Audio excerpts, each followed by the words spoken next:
privileged and honored to have Dr. Susan Wessler with us. Susan Wessler is Neil and Rochelle Campbell Presidential Chair for Innovation in Science Education and Distinguished Professor of Genetics at the University of California, Riverside. In 2011, she was elected Home Secretary of the U.S. National Academy of Science, and I was informed that that's one of 5 elected positions, and she was the first woman to an elected position in the National Academy of Sciences. So very, very privileged to have her with us.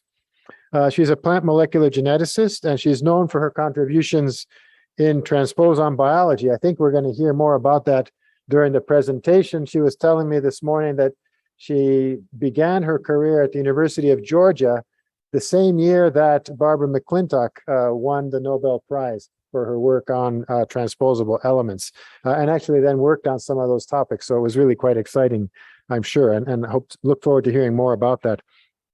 She's received many awards, as you may have read in the announcement for this seminar. Among them, the Stephen Hales Prize from the American Society of Plant Biologists, the Excellence in Science Award from FASAB, the McClintock Prize for Plant Genetics and Genome Studies, the Hudson Alpha Life Science Prize, and she's, of course, a member of the National Academy of Sciences, the American Academy of Arts and Sciences, the American Philosophical Society, and a foreign member of the Royal Society. So please join me in welcoming Susan Wessler, and we look very much forward to your presentation. Thank you, Kevin. And thank you all so much for inviting me. Although I've worked on maize since 1980, more than 40 years ago, this is my first time visiting CIMMYT, and it's a real privilege to be here. And I know Norman Borlaug was so important to this organization and so important to the world. I'm going to talk in the beginning of the talk, someone who of equal importance to genetics, who was an important person in the beginning of my career, and that's Barbara McClintock. And I like to start my talk telling more about her contributions, because I think as we get further and further deeper into genetics, it's always important to remind young people and others of the people that made this possible. And more than anybody else, Barbara McClintock is that person in terms of maize genetics and genetics in general, as we see that the things she discovered in maize are the most transposable elements, are the most prominent feature of all genomes of higher organisms. So the talk is going to be divided into these parts. McClintock, I'm going to talk about mites, which are transposable elements discovered in my lab a long time ago. I'm going to talk about why these mites are so successful, meaning why they're so abundant in genomes. We're going to switch to slide into pangenomes, which are a great focus now that we can easily sequence genomes and compare the genomes of populations, not just individuals. I'm going to talk about McClintock and chromosome breakage, and if I have some time at the end, I'm going to put in a little special thing on maize genetics. So let's start with McClintock, and she was the first person to discover that genomes are unstable, meaning that chromosomes break. And that was a paper here back in 1931 with Harriet Crichton, where she was able to show, using her superb command of genetics and also her understanding of cytogenetics. She was the greatest cytogeneticist in the world. Which to me, cytogenetics, where you look at the whole genome, you look at the chromosomes of the whole genome and features, and then correlate those features with genes and alleles and phenotypes. This was really, I think, our first. These were the original genomicists looking at the whole genome and how it impacts traits. So, as I said, in 1931, she was the first to show that chromosome breakage is what led to recombination by showing marker exchange with that little knob at the end, the chromosome feature that correlated with the gene exchange. So McClintock was a major part of my career. My career started really as a postdoc in the lab of Nina Fedorov. And my project was really to isolate the two transposable elements, which were the first elements that McClintock isolated genetically, identified genetically, and that's the activator and dissociation element. And what we did briefly is we cloned the waxy gene in maize and then cloned some alleles of waxy that McClintock had isolated. And one of those alleles was an AC allele. So it had this, my pointer, I can't tell, is my pointer showing up on Zoom? It's not showing up. So the pointer here doesn't work at all then.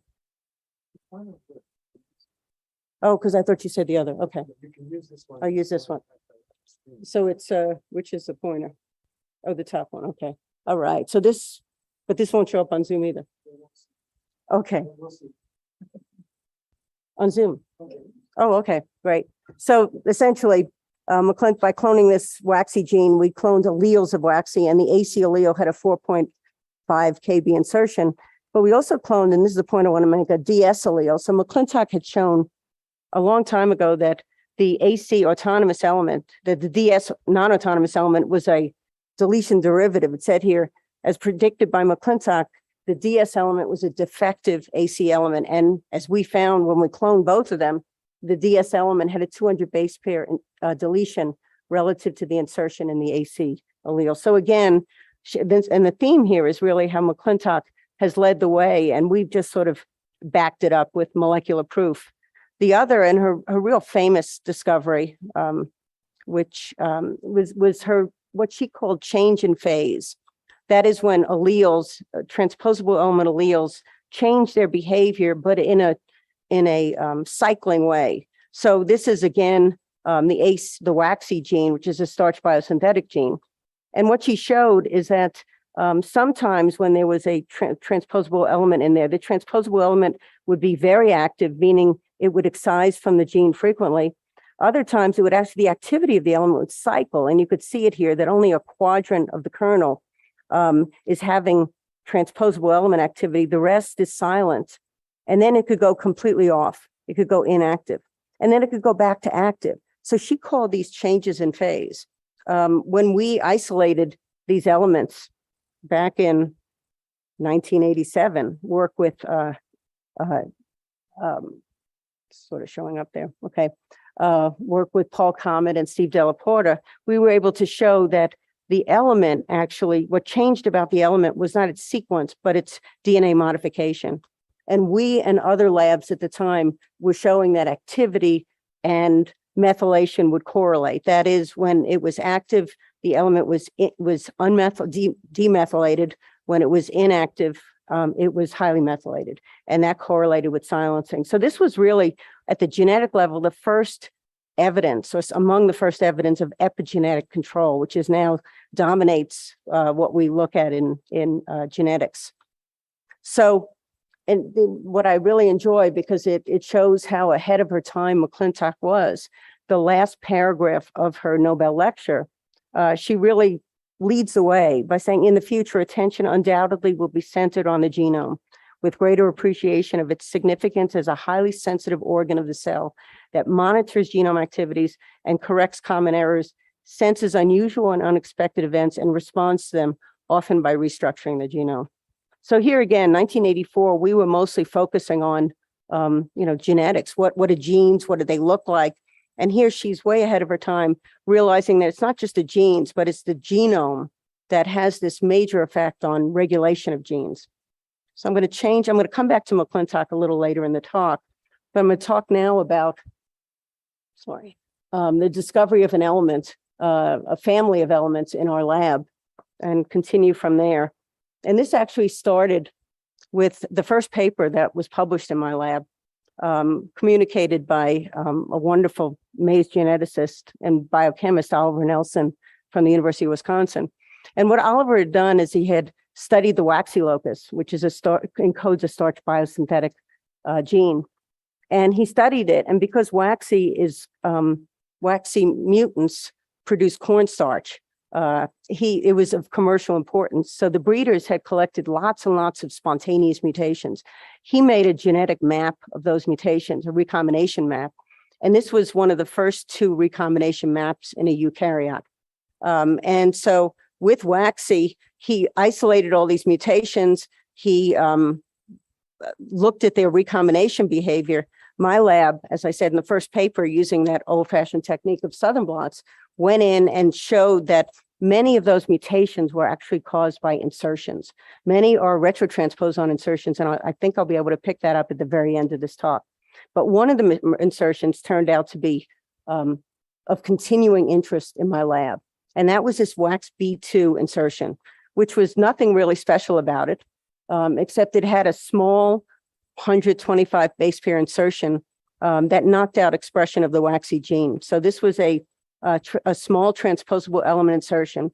What was of interest is the postdoc in the lab, Tom Bureau, who's now a professor at McGill. What he discovered was that he took this element, this little element, and he blasted it against the database. Now, the database, this is back in 1990, 91 when he did this. So this is pre-GenBank. And what happened is people were submitting to, these small databases, sequences of genes that they had cloned. And it turns out embedded in those genes, in introns, in 5' and in 3' flanking regions, should be using this, 5', and were little elements that were distantly related to the little elements in the Waxy gene. And what Tom essentially concluded is that these little elements were mobile elements that are frequently associated with normal plant genes. And he called these MITs, for miniature inverted repeat transposable elements. So these were, they were related by sequence, but very, very distantly related, like maybe 40 or 30% sequence identity. So there are many families of these little elements. Okay, so what are these little elements and what are all these sort of definitions for transposons that I'm going to be talking about? I've talked about AC, the activator element, as an autonomous element. And so first of all, these are class 2 elements. They're DNA elements. They move from one side of the genome to another as DNA. These are the elements that McClintock discovered, the first elements discovered. Class 1 elements are retrotransposons. And I will talk maybe a little bit about those at the end. But most of this is going to focus on class 2 DNA elements.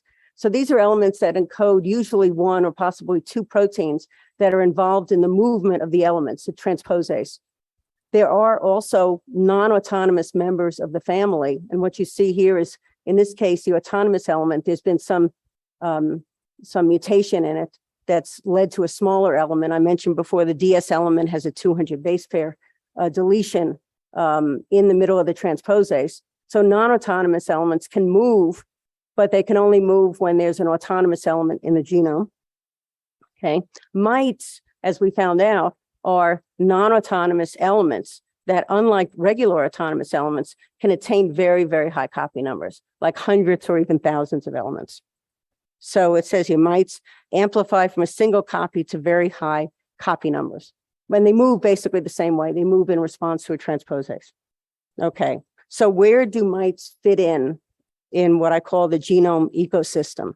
And this is a sort of a highly schematized drawing of the maize genome. I think wheat is similar, and most large plant genomes, in fact, look similar to this. That is, you have genes that are sort of sitting, as Mike Freeling said many years ago, or Jeff Bennettson, in a sea of retrotransposons. Okay, so you have these hundreds of kb of retrotransposons that are separating genes.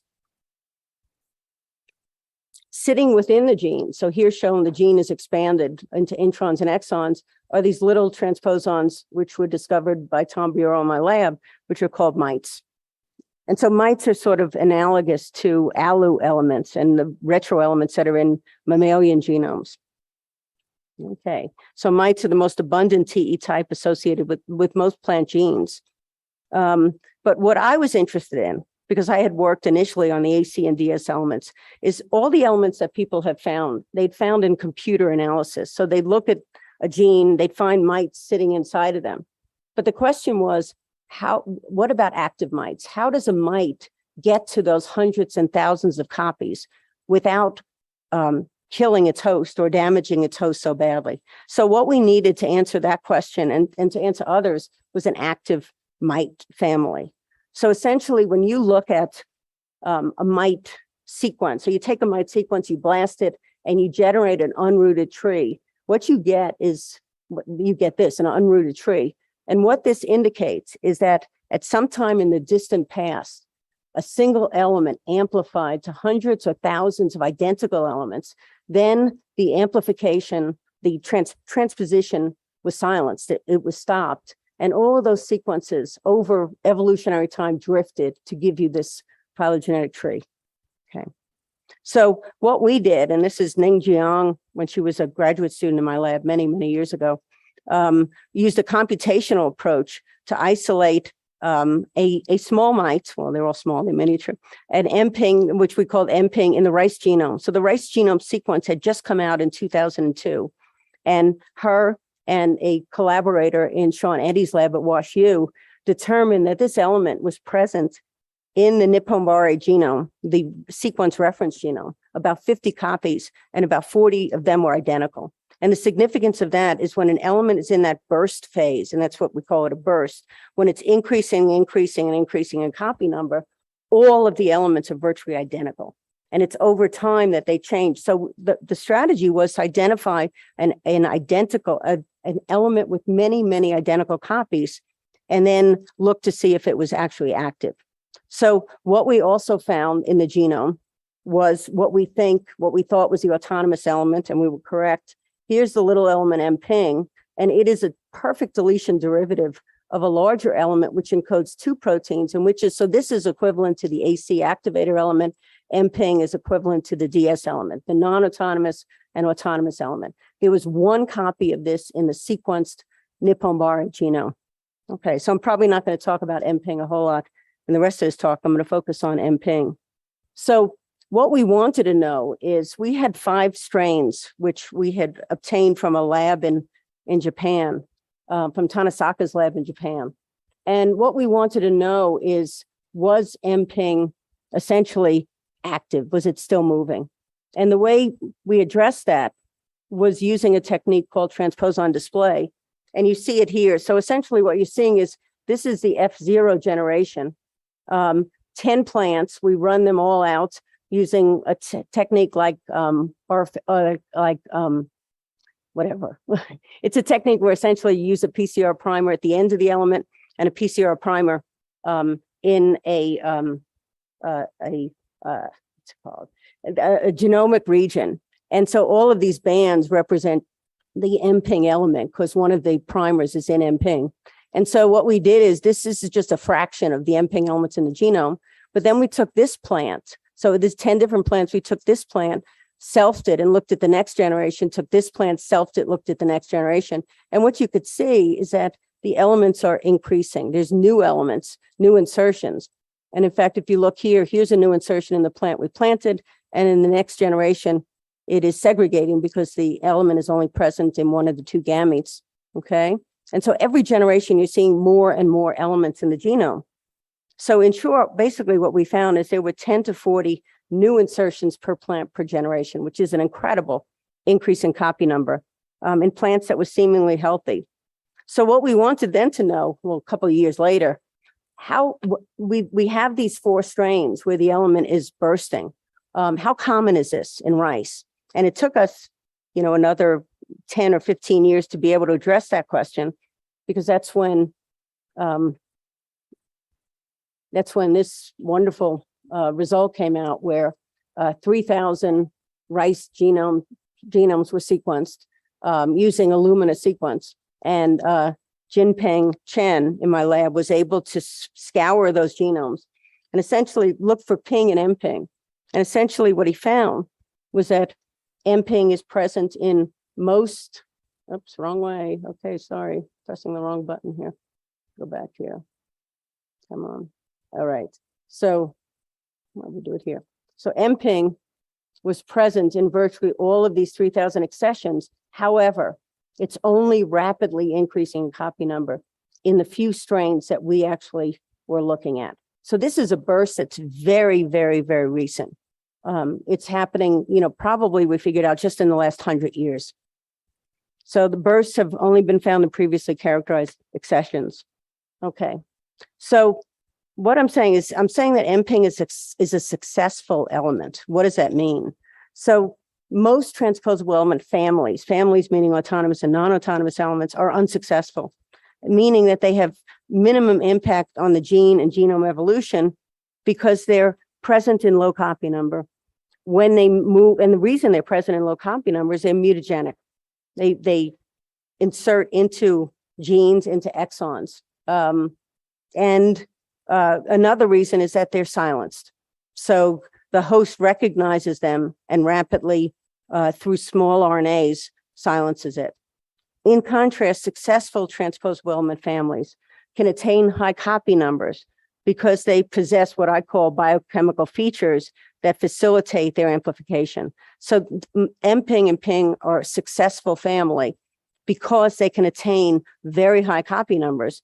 And the question is, why can they attain very, very high copy numbers that allow them to amplify? So I've called these features, these biochemical features, which I'm going to talk about in a second, superpowers of the element that allow them to attain these high copy numbers. So what are these superpowers? Well, very simply, for one of the superpowers, MPing, I said before that many elements that are not successful are mutagenic. They insert into genes, into exons and introns. So MPing essentially avoids, not completely, but avoids exon insertions. And what we found, surprisingly, is we said, oh, what could that be? How do exons differ from introns? Well, it has a 9 base pair target site preference, which is AT rich. And it turns out that rice exons are GC rich. So it avoids, it inserts into some exons. It does cause some mutations, but the vast majority of insertions are in introns or in 5' and 3' flanking sequences. And simply because rice exons are GC rich. So it says here, what I say is that successful amplification reflects a unique interaction between the biochemical features of PING, meaning it has a transposase that targets AT-rich sequences, and the rice genome features, which are GC-rich. So proof of this came when Nathan Hancock, in this paper, well, it's not shown, it's off the screen, in 2011 was able to put this element, put PING and MPING into soybean. And it transposes nicely in soybean. And what they found was that it was inserting into exons 30% of the time. So soybean exons are more AT rich. So it followed that that's why. So it's what's interesting here is that it's, like I said, it's this intimate association between the host and the element. In any other host, it's unlikely that PING and MPING would have been successful, would have been able to attain high copy numbers. Okay. So the other feature of silencing transposons is recognizing them epigenetically. And what we found, this is what Lulu found when she was a postdoc in my lab. When we looked at the 50 MPING elements in Nippon-Bare or the 500 MPING elements in a strain called EG4, that they were highly methylated. So MPING is highly methylated everywhere. So it is actually recognized by the host. So the host, there's small RNAs that are produced, because remember, MPING is inserted into introns, 5' and 3' flanking sequences. It's inserted in both orientations, which will lead to the generation of double-stranded RNA, antisense and sense RNA for MPING sequences. This then goes back, the small RNAs that are generated, goes back to the DNA sequences and leads to the methylation of these sequences. And it doesn't matter. And the reason I say it doesn't silence this family, because MPING encodes none of the sequences, none of the transposase sequences. So when we look at PING elements, and I don't have this here, but we find that it's highly methylated at its ends, but its coding regions are open and are actively transcribed. So it's the structure of this MIT, the fact that it doesn't encode the promoter sequence or others. So this stays completely unmethylated and stays active. So MPING can go hundreds and hundreds of copies, be recognized by the host, but it doesn't matter at all, because the PING goes on producing transposase. And it says small RNAs generated for MPING element inserted around the genome lead to methylation of only non-coding sequences shared with PING. So as the burst continues, the host recognition of M-ping doesn't matter. Ping keeps producing transposase because its coding regions are not silenced or unmethylated. M-ping increases in copy number and diversifies the genome. The burst spreads through the population, generating significant and unique classes of diversity, which I'm going to spend the rest of this talk talking about. So let's look at what diversity is being generated in the population. And in order to do that, Jinfeng Chen looked at the recombinant inbred population generated in Japan. So this is, the parents of this were one strain with a very, very active M-ping, ping and M-ping system, and the Nipponbari reference. So these were crossed, we got an F1, and then the F1s were propagated as inbreds for 10 generations. And so we had these 275 RIL, and what we did was to use Illumina sequencing to determine all of the pings and all of the M-ping insertion sites in these 275 RIL recombinant inbred lines. Okay, so what did we find? What Lulu and Jinfeng found was that there were, in those 275 lines, there were over 14,000 new M-ping insertions. So there were M-ping insertions all over the place. Some strains had 200 new insertions, some had none because there was no ping in the genome. So there were only 17 new ping insertions. Okay, so the interesting part is all RIL with ping have new M-ping insertions. So what that means is that in this entire population, M-ping has spread through the population, but it has not triggered silencing. So the whole system, because there's new insertions in every one of these RILs, it means that transposition is still active. The system is still active. So when will this stop?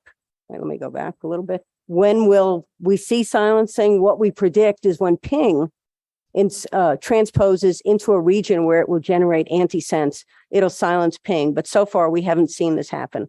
And part of the reason is ping doesn't move nearly as often as M-ping. First of all, there are fewer copies. But second of all, for reasons I don't have time to go into, ping is not as good a substrate for transposase as M-ping. And we found that out independently. Okay, so what we wanted to do next, Jinfeng and myself, was to take a closer look at the RILs for structural variation. And why am I interested in structural variation? Because it's a very popular topic now. As I said before, with pangenomes, people are sequencing populations. And what they're finding is that there's what distinguishes populations, the genomes of populations, is a great deal of structural variation. Okay. And in many cases, transposable elements are around those variations, but I'll talk about that in a second. So what are the structural variations we're talking about? We're talking about copy number variations, CNVs, where a particular, here we have a duplication of a region, okay? We have two purples here. We have presence-absence variation, the loss of a gene. So we have gene gain, gene loss, we have inversions, we have all sorts of things, large changes. So what does this have to do with transposable elements? All right, I'll talk about that in a minute. But as I said before, structural variation is what people are finding with, especially with crop plants, underlie the differences in what generates a pangenome. So what I mean by that is when you look at a sequence from a large population, what you find, a large diverse population, you find that there are genes that are common to the entire population. You find that's called the core genome here. But then you find a large number of genes that are present or not in only some members of the population. And these have been associated with dispensable genes. So the core genes are sort of the fundamental functions that are needed by all plants, all organisms. The dispensable genome are the ones that are used for resistance, adaptation, things that are not required, but are selected for. So, and the bottom line is really one reference genome is not enough. Okay, so what does transposable elements have to do with generating the diversity in plant genomes? So essentially what's been found when we look at genomes and when others look at genomes is that the transposable element density surrounding these what's called variable genes compared to the core genes, a much higher density of transposable elements. So it's sort of, in this case, guilt by association. Transposable elements are there, but there's no mechanism yet that's been identified that leads to a cause and effect. In other species, and these are phytopathogens, fungal phytopathogens, they have chromosomes that are indispensable, that are present in all members of the species, and they have dispensable chromosomes, which are present in only some members of the species. And these dispensable chromosomes are characterized by a tremendous number of transposable elements. So again, we have this correlation between structural variation and transposons, but the precise mechanism had not been highlighted, or a precise mechanism. So, but what I want to do here is go back to McClintock, because she's the one who really led the way to see what's the connection between transposable elements and breaking chromosomes. Again, she showed the way, and this goes back to her original discovery of transposable elements. And what you see here is a corn kernel, which has a sector. And what she, in her brilliance of setting up chromosomes so that she could see these events, what she determined is that that sector was caused by chromosome breakage at a particular site. And that site turned out to be a DS element. This is how she originally discovered transposons. It wasn't spots, it wasn't anything. It was with these large sectors caused by, as it says here, breakage at DS, which only occurred when the AC transposase encoding element was also present in the genome. So what was later found when we started looking at these breaking elements in detail is that they're different than the elements that just produce the spots. Okay, most DS elements, DS elements do not break chromosomes. So what makes a breaking chromosome special? And this was work done in my lab, and also another study that was done in the lab of Jonathan Jones at the Sainsbury lab, was to look at what is the molecular basis for chromosome breakage by these elements. And what Cliff Weil, when he was a postdoc in my lab, found is looking at a particularly waxy mutation, which gave rise to lots of double elements. So we looked at this, he did PCR, and he essentially was able to show that the breakage was called DS, like DS, first of all, transposes locally, like many transposable elements. And when it transposes locally, sometimes it leaves the original element and the newly transposed element at the allele. And when that happens, you have the possibility for aberrant transposition. And that's what Cliff showed, that aberrant transposition by double elements is leading to the breakage that we were seeing at this waxy locus. Okay, so the next thing we wanted to look at was, does M-ping transpose to linked sites? So what I'm saying is that when you have one element, if it goes nearby, it's going to have a higher chance of causing chromosome breakage because you're more likely to have aberrant transposition. So what was done a while ago in my lab was to set up the ping-M-ping system in Arabidopsis. So what was done was to put a tDNA with M-ping at one site in the genome, and then we looked to see if the M-ping element, where it transposed. And what we found was this one element was transposing all over the genome. It was not just to linked sites near the insertion site. Okay, so let me show that here, because so here's where we inserted the tDNA. And when we looked at progeny, we have in Arabidopsis, we showed that M-ping was inserted on all the chromosomes. It was not just moving locally. Okay, so in fact, again, M-ping copies were found throughout the genome. There was no preference for local transposition. And so what it says here, so sort of see, is transposing to unlinked sites is what we sort of discovered is a superpower that allows M-ping to attain high copy numbers. And the reason is that double elements, if it transposes locally, it will lead to chromosome breakage, which is a very mutagenic event. M-ping rarely transposes locally, or randomly transposes throughout the genome. So it doesn't usually break chromosomes. So essentially, as the burst continues and copy numbers increase, there should be more linked M-ping elements. So as there's more and more elements all around the genome, the chance that we'll get one element to transpose nearby another element increases. and that should increase the frequency of structural variation. So what Jinfeng Chen did, and we're in the last couple of slides here, is he looked among these sequences among these genomes for structural variants. And what he found were about 16 of them. And these are all structural variants, not with near MPing, not near MPing, but they're using Illumina reads. So we can only see structural variants that are presence absence, short deletions. So he was able to find that 9 out of the 16 structural variants had MPing elements associated with its ends. Okay, when we look at individual structural variation, what we find is something like what you see here. This is one of them. We find that in Nipalbari, you have this gene that in the HEG4 high copy number strain, there's an MPing element upstream and downstream of gene. Here's the high copy number parent. And what we find in one of the 272 RILs, there's a deletion that removes by aberrant transposition using this ends of one MPing and the ends of another, removes the entire gene and gives us this absent gene. Similarly, in another gene has an MPing. So this is the Nipalbari normal gene. In the high copy number stream, we have MPing inserted in this intron and upstream. Here is the high copy strain. In one of the RILs, we find an insertion where the ends of 2 different elements are used. Again, like a mega transposon, removing the first exon and the intron of this gene. So our data suggests that the burst generates structural variation rapidly and at a high frequency. And the mechanism essentially that we're postulating is that structural variation during the burst occurs because transposase catalyzes 2 very different events. First, you get the high copy numbers of MPing that are necessary to generate double elements, okay, throughout the genome.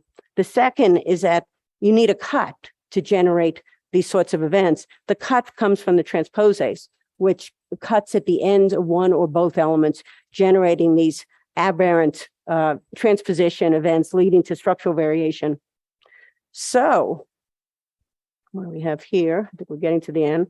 Only structural variants. So we were only able to look at structural variants, presence absence variants, because we used Illumina read short reads.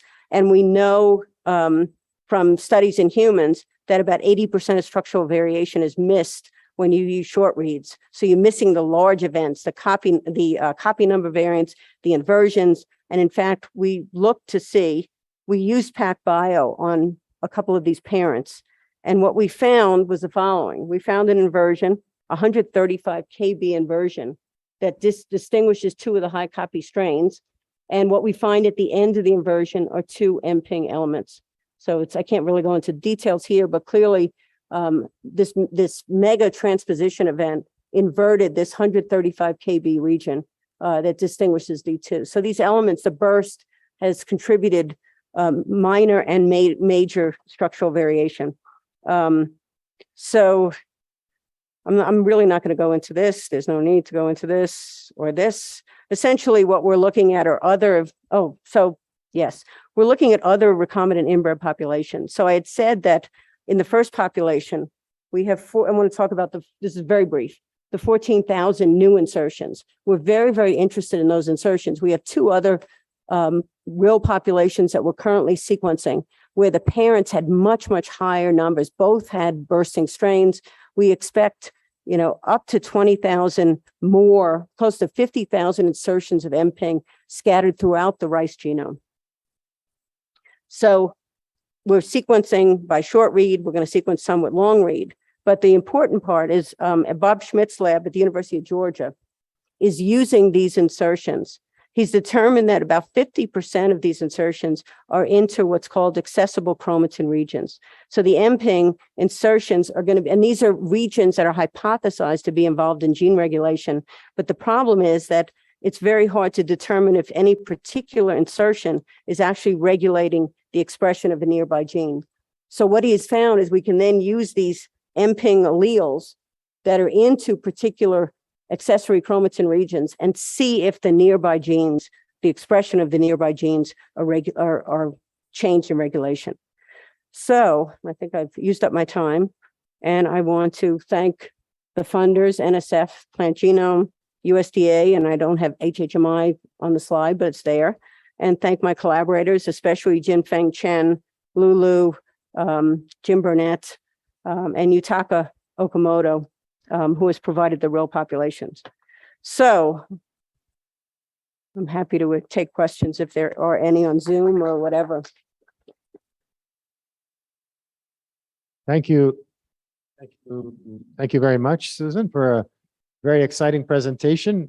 I see that we've had nearly 60 people online. No, you Fantastic. can't see them. No, And I we have can't a see them. small group in the room here, but wonderful to have so many colleagues online. And we now of course, invite questions. So I'm not sure how we see some online. Can we see the chat box maybe on the screen? Is that possible?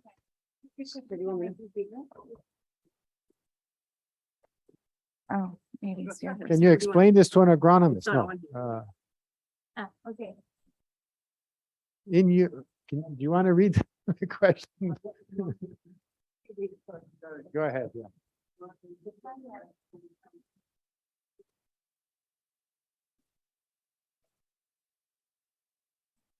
Okay, so the question is, what are the implications of, I guess the first question is from an agronomist point of view, what is the implications? The question's gone now.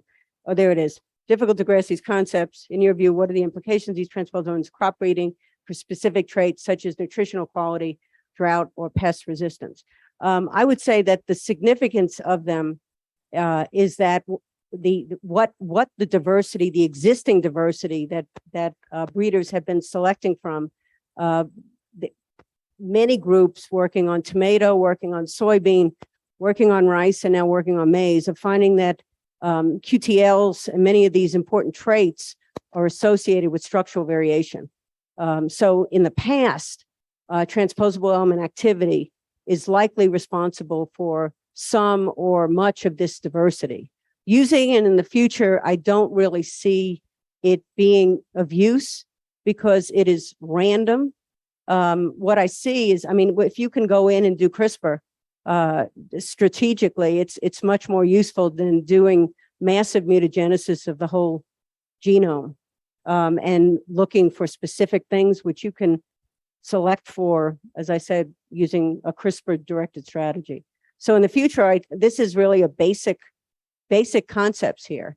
I think possibly if we're looking at new crops that plants that we want to domesticate, it might be interesting to send to construct a transgenic plant for basic research to study, jack up the number of structural variation and see what the phenotypes that result from it. So that might be of interest when you're dealing with a blank slate, when you don't know what genes contribute to what because nobody has done any of the breeding. So I think that might be useful for in the process of domesticating a wider variety of crops, which breeders have not had a chance to look at yet. Okay, I think I've answered that. What can one of the uses of MPing crop breeding to generalize crops with higher transposon? Okay, good question. Could you generalize that crops with higher transposon activity adapt to environmental stresses better than ones with lower activity? That's a wonderful question, and I think it's too soon to know the answer to that. I think that's probably the case, but I think also that the transposon activity, in some plants like maize may be all over the place, but in other plants it may be restricted to regions with adaptation genes, like those involved in drought, or especially those in disease resistant with the R genes. That's one thing that they're finding, that R gene content in many, many plants, the loci are being diversified in part, at least, by association with transposable elements. So I think it's too soon to answer that question, but I think it's a very good question. Okay, let me look up regarding TEs. Let's see. Can the presence absence variants help to trace the TEs in genomic selection? I don't know what that means. Don't know what that means. Sorry. I think I've gotten most of those. Oh, I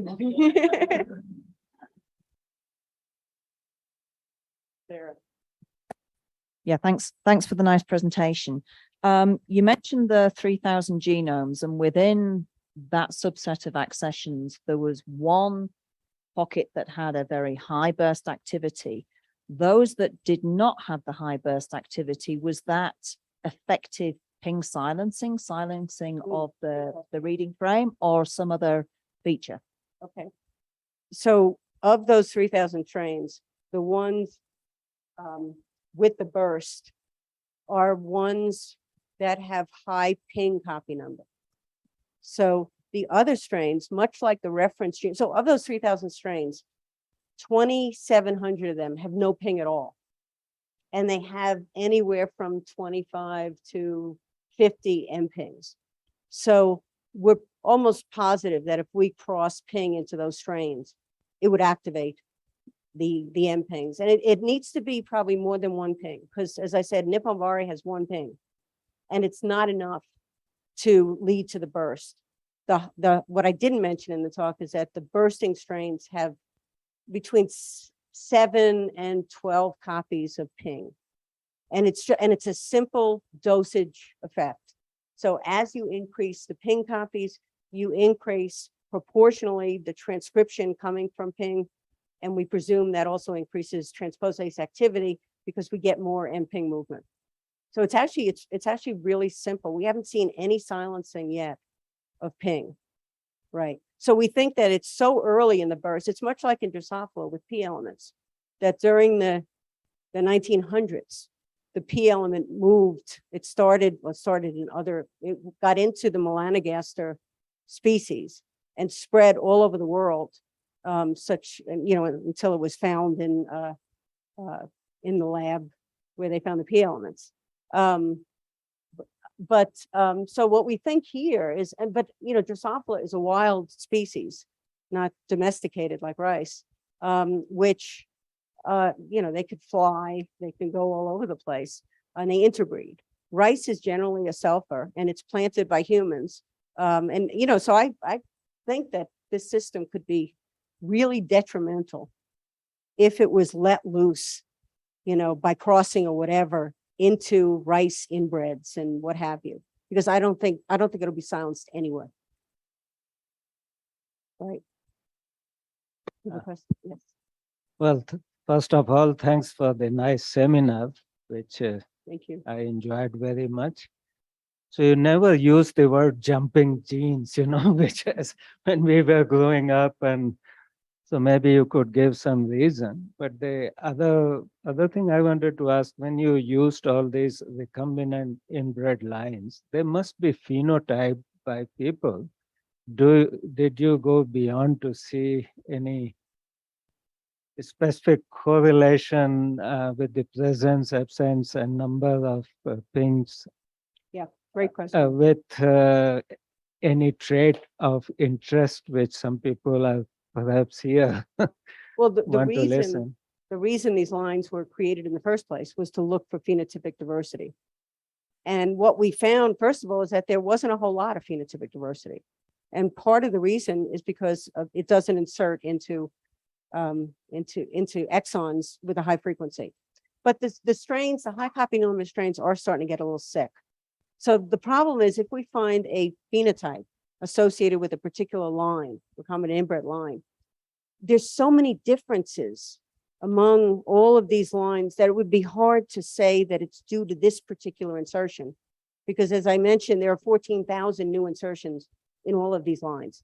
So that's part of the reason we originally had that intent to correlate M-ping insertions with phenotypes. But we found that it was almost impossible. And that's why we went to looking at the genome and looking at fundamental basic research questions. So, yeah. So it was good for basic research, but probably not that good. But I think clearly, as this increases in copy number, it's going to be detrimental, very detrimental. Yeah. Okay. Is there another question?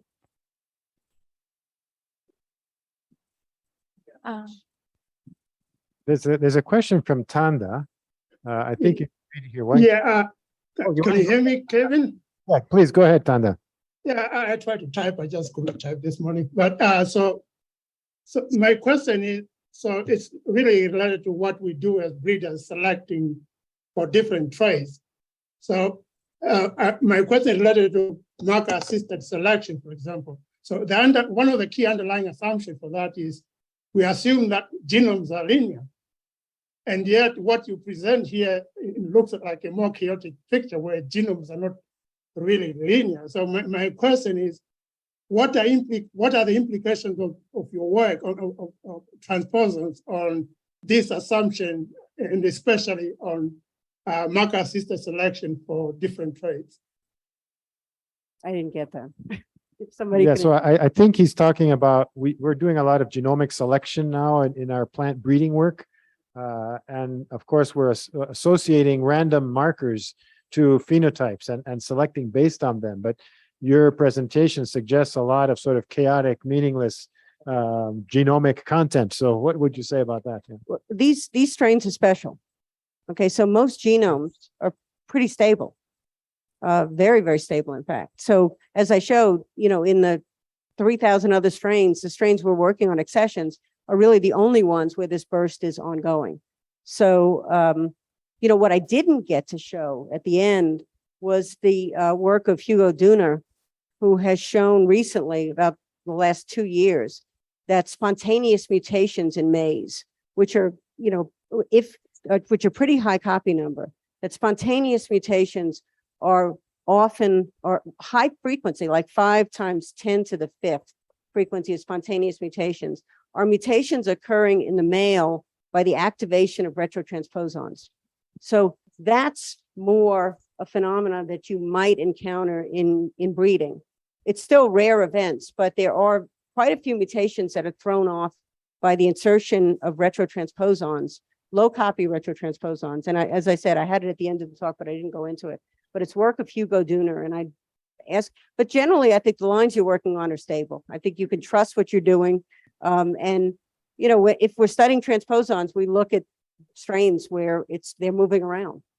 And in fact, this is the only really actively bursting mite that has been found among any crop plants. I'm sure there will be more, but not yet. Okay. Any other, we have one more here, but if there's anyone else, because Sarah already asked one question, anybody else have a question? Otherwise, we'll go to Sarah for another one. I don't see any hands raised. Go ahead, Sarah, please. Yeah, it's more a reflection than a question. I think when we're thinking about pre-breeding work, trait introgression work, having a clearer understanding of what the genomic backgrounds are of the accessions that we're using in this breeding is one very important element we haven't necessarily considered when we're looking at crossing an introduction of diversity from land races into elite breeding material. So selection of something that has very high burst activity versus something that has no or low burst activity is going to be a very important criteria given the quality of the end product and the stability of the product that we end up generating. Right. No, those are good points. And I think that part of it is that in the early years of breeding, and I think this is true for most model crops, most model plants in Neurospora and yeast, the geneticists bred out the diversity, the instability. So I think a lot of the inbreds are very stable. But when you take something from the wild, then if you take a teosinte from the wild or something, it's hard to predict what's going to happen. Or you take some wild rice or wild wheat. But I think that, they really generated stable lines because they wanted to focus on, easily understandable genetics, right? Okay. All right, I don't see any other raised hands. But before we thank Susan, let me just mention that she'll be with us all day today, and she has various opportunities to meet with individuals and with groups. So if anyone on the call would like to have a chance to join one of those discussions, please send an email to Isabel Peña, and she'll try to link you in to one of those discussions that will be happening throughout the day. So there are many opportunities. So please take advantage if you'd like to do so. So with that, let me thank Susan for a really stimulating presentation. as demonstrated by the questions, which I thought were quite insightful and interesting as well. Thanks to all the participants for your questions, for your attention, and please join me in giving Susan a round of applause.